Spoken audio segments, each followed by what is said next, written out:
rima mano tāngata e hāpai ana I te mānuka kia kōrero Māori ana ke rātau I tēnei marama o Mahuru.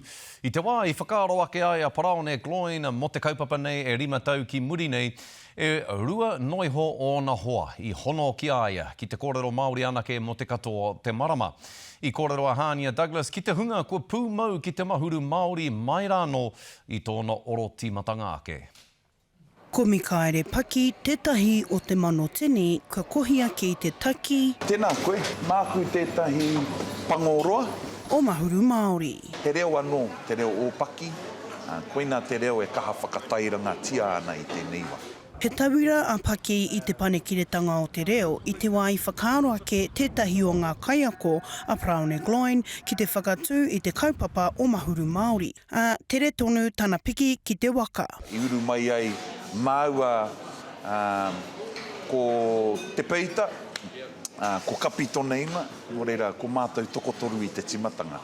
Ko ngā whea ko taua wāra, ai, he moke moke, he moke moke. Māma noa mena ka uru atu ki roto I tetehi kaupapa pēnā I te panekiretanga, te pīnakitanga, ngā tanga katoa o te ao Māori, engari e noho noa ana ki roto I te ao Māori. Mai taua wā, kua whai kaha a Paki ki te whai I te kaupapa nei I ia tau. Engari e hara I te mahi māma. Hei tāna ko te ao pōpō o te reo te aronga matua.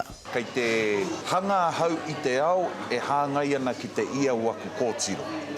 Kei te taki I te kawa e pai ai te āpōpō ki aku kōtiro. Ai, koe e te hua nui I puta mai. He wai anō, hei tā Paki, mo te hunga e whai ana I tēnei kaupapa, he nui ngā tīwhiri e tutu ki ai ngā hiahia. Ka pēnei te titiro mai o ngā kaimahi. Kare aku mohe o ki te reo. Engari, I roto I auatanga I whanake ai aku pūkenga whakaari kupu. Māku tētahi kaizen parakuhi nui. Me te waia haere ki tēnei mea te hapa. Mena ka hapa. E hara I te mea me kounga I ngā wā kato. Koina te whaenga. Engari kaua e pāmamai ki te whara koe I te hapa. E ke ai te kōrero, ko te reo, kia rere. Hania Douglas, te karere.